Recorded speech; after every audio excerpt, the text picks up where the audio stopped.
Well, good afternoon, everyone. I'm on here today and I'm doing something that I've been postponing for months now.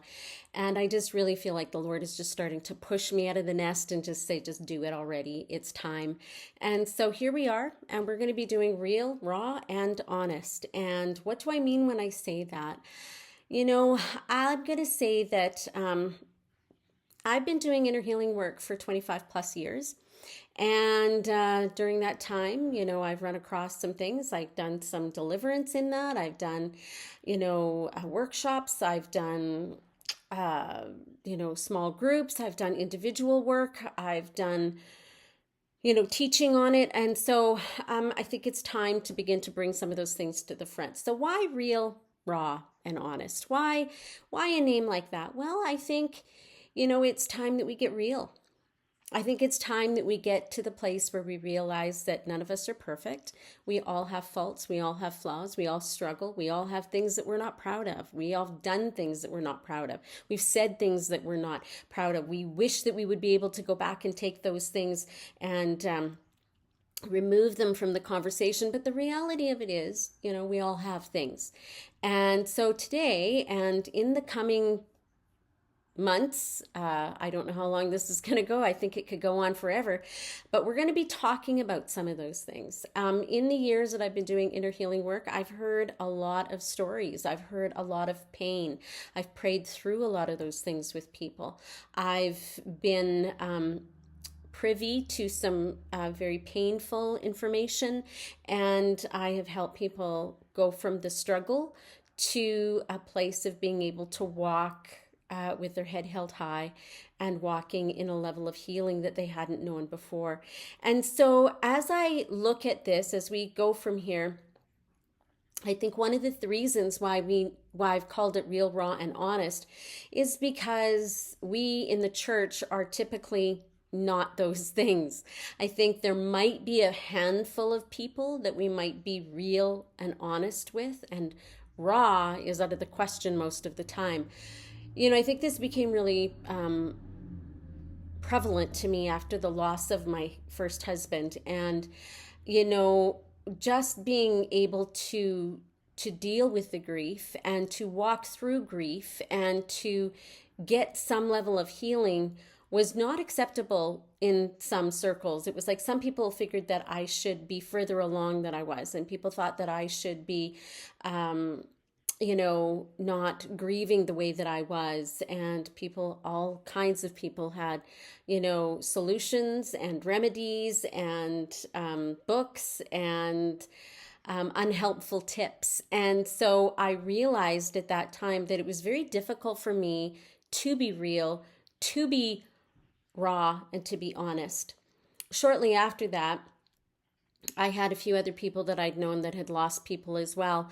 And I found that a lot of them, especially in the church, those that were in the church, decided to take the route of, if I say what people want me to say, it will be acceptable.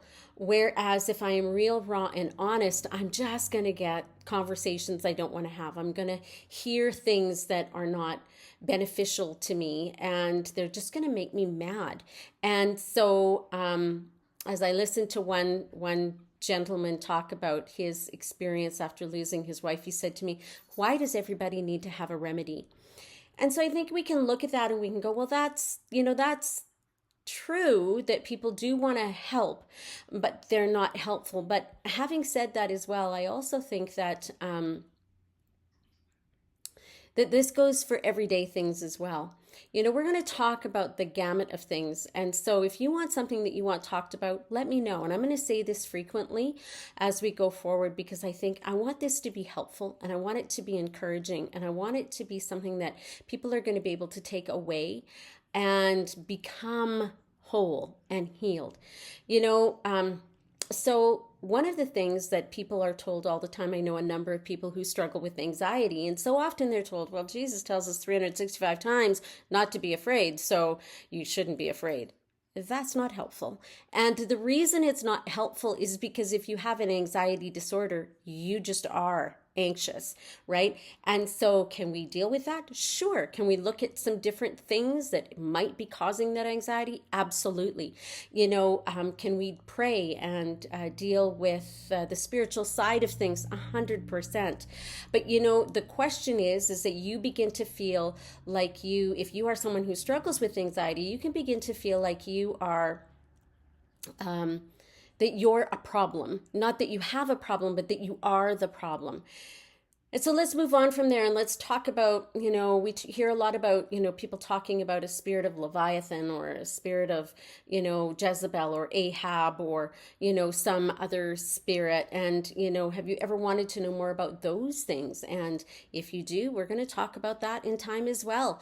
We are going to discuss these things that everybody comes up against and they don't know. We could talk about narcissism and we could talk about all of those things because these are things that we all come up against. And sometimes because of our past, because of our wounding, we have something that's called a stronghold. And that stronghold is something that makes us either become a people pleaser, or it makes us the funniest person in the room, or it can make us have to be the person in control. And we have all of these things that we layer up so that other people can't see the woundedness that we carry.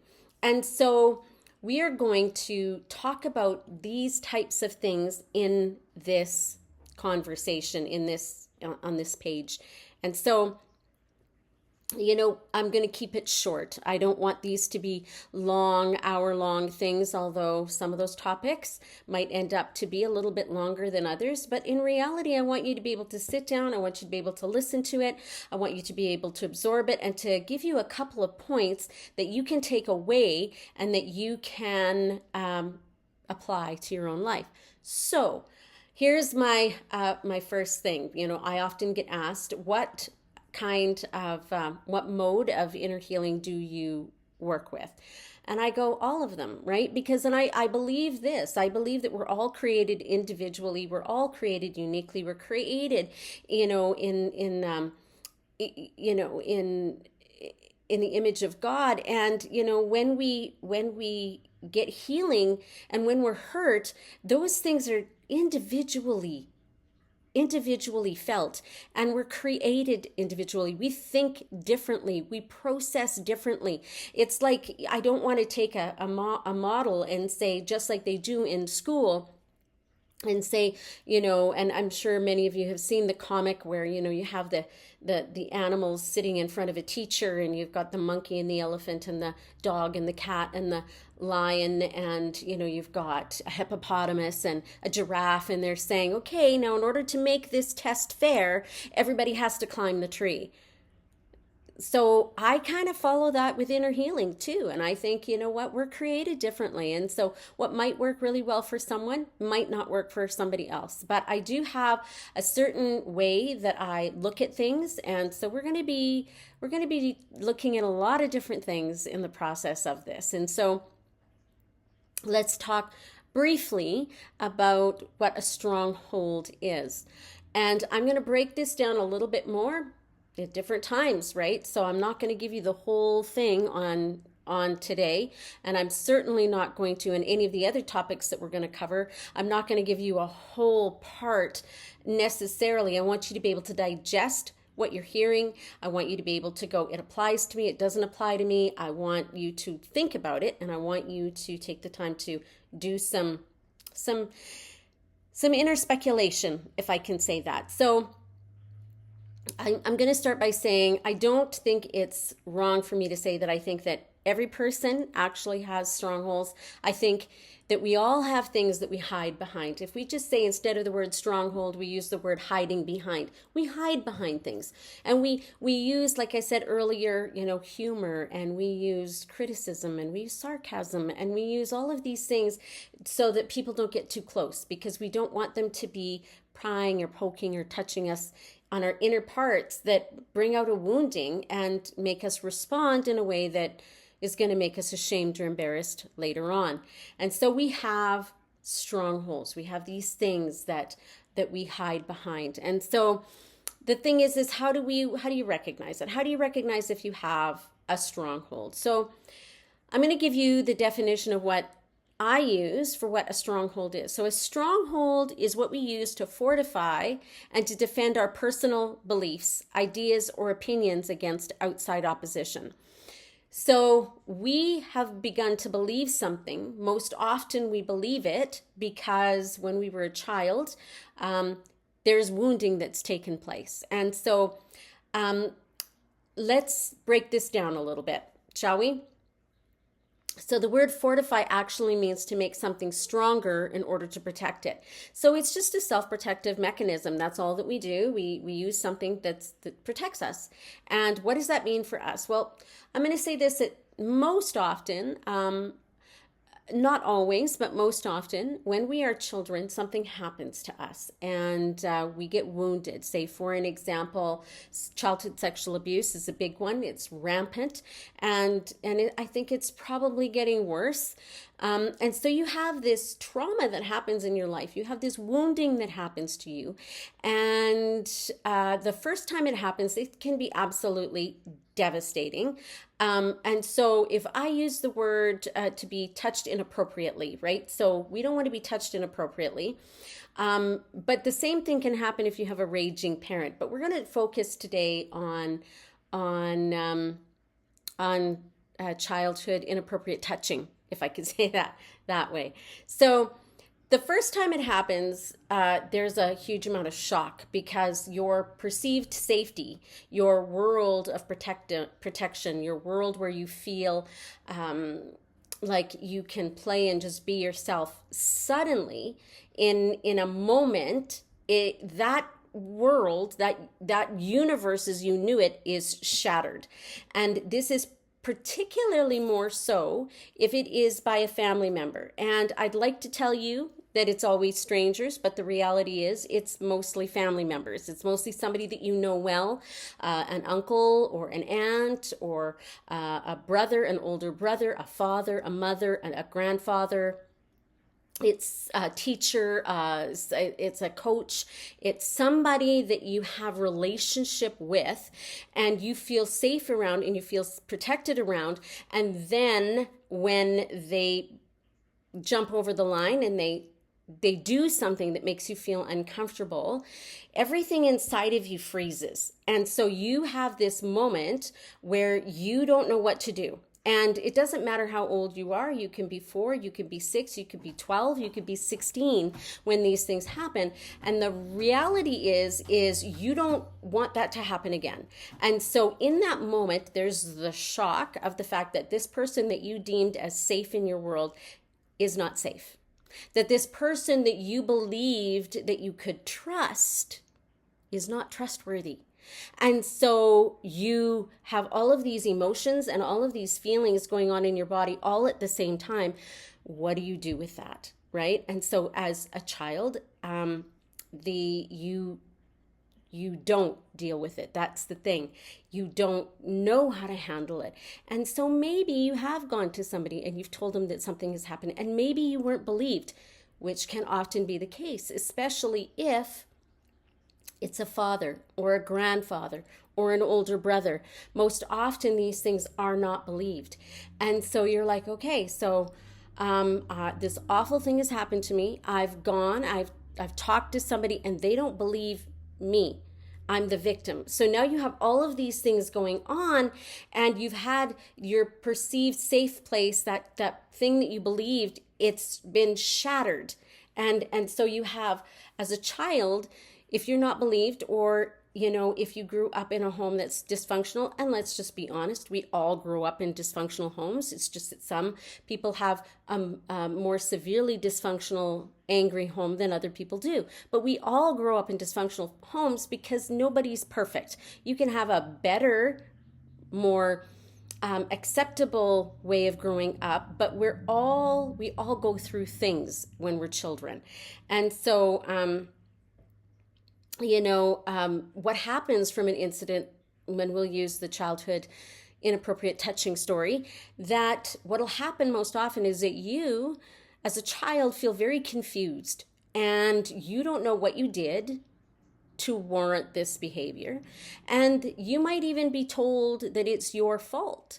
And so how do you handle all of these things? Like I said, this is not going to be all about this topic as we go forward. We're going to talk about many different things, but I'm just giving you an idea of what a stronghold is. So I'm going to go into that now. So there's that confusion that you have, and probably an isolation will take place because you don't want to be around that individual. So how do you protect yourself from them? Well, you could stay in your room, you could read a book, you could lock the door, you could hang out with friends too much, you could just isolate yourself from the situation.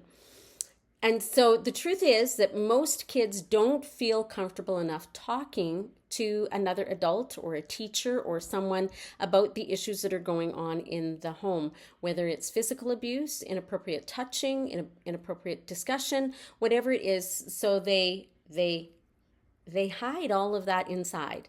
And that is what most of us have done. We have had things that have happened and we've had no place to go with it. We weren't believed. And so now we're left with this thing that's happened, this wound inside of us. And now we are 30, 40, 50, 60, 70, 80 years old. The oldest person I ever worked with was 82. And she needed to deal with her childhood sexual abuse that happened when she was in her, I can't remember how old she was. She was, I think, early, like preteen. And so and she just wanted to be able to go to a pool and wear a bathing suit and get into the pool. Like that's a crazy story. But she was so proud of herself when she was actually able to go in a bathing suit to a swimming pool and get in and get out and walk around and be able to do that. So it's dealing with those things. So I want to say this, childhood inappropriate touching can be a one event thing, or it can be an ongoing thing that happens to you. So the thing is when we're violated by that, we want to protect ourselves. And so we do specific things. And this is what causes us to erect a stronghold. We might get angry. We might gain a lot of weight. We might, because you might feel like, well, it's because I'm this. When you're 16, if something happened to me then I will gain a lot of weight. So what we do is we build this stronghold of whatever, of criticism, of, like I said, sarcasm. We might become quiet and shy where we were bubbly. We might become introverted instead of extroverted. You know, we change. There's a lot of things that change. And then as we grow up, I often say this to people, the very thing that kept you sane in the middle of your issues when you were a child, the things that you were going through, the very things that kept you sane when you were being abused, or when you were having, your parents were raging or drinking, or, inappropriate touch was taking place.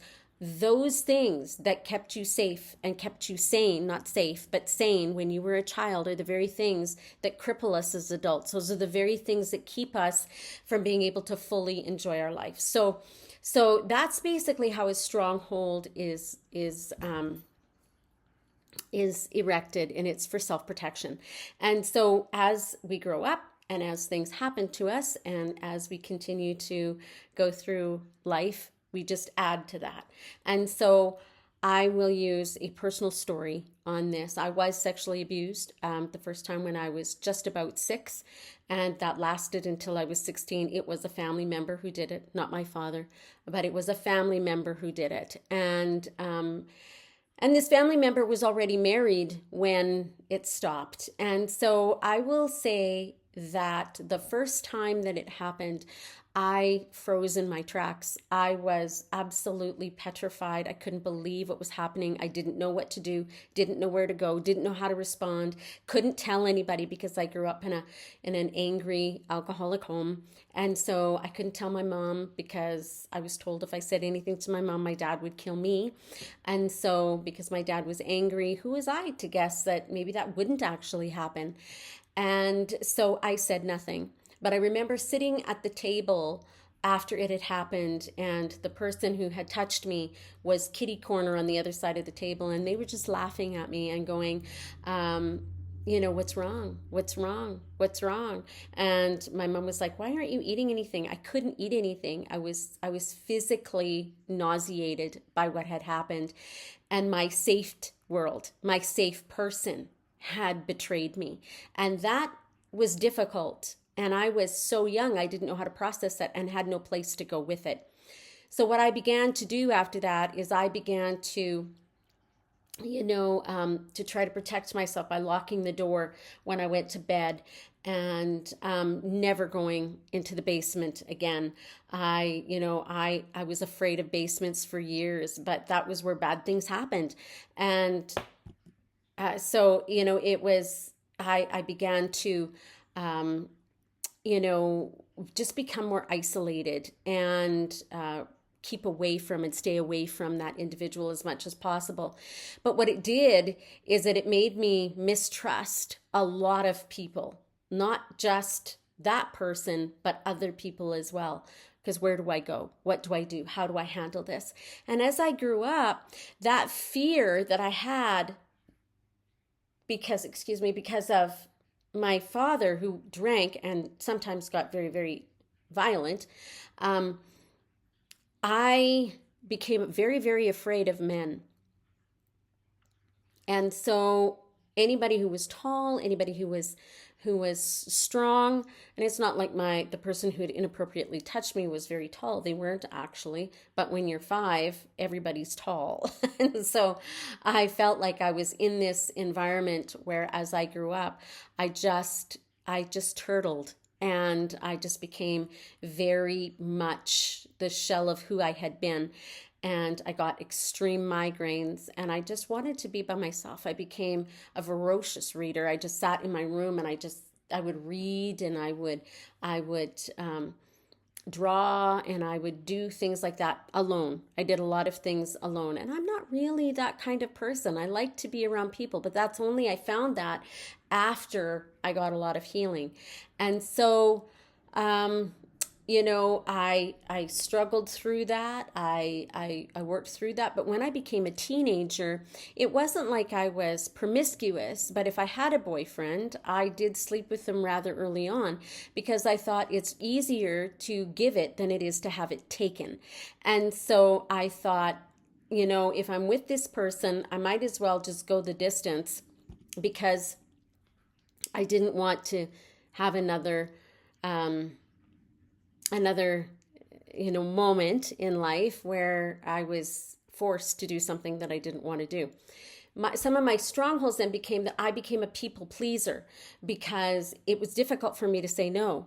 It was difficult for me to say, no, I actually don't have time to lead that Bible study on Wednesday night. No, I actually don't have time to, work and be in the choir. No, I actually don't have time to have you come over or talk to you on the phone or go to the store or whatever the thing is. So I said yes and overcommitted myself to many things, even in the church. They were good things, but it wasn't like I had time for all of those things because I was just trying to make people happy, because if people were happy, then maybe I wouldn't get hurt.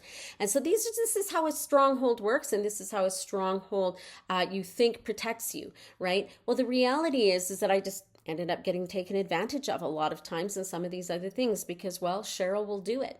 And so we need to come to a place where we're like, okay, so Cheryl doesn't want to do it. Cheryl doesn't have time to do it.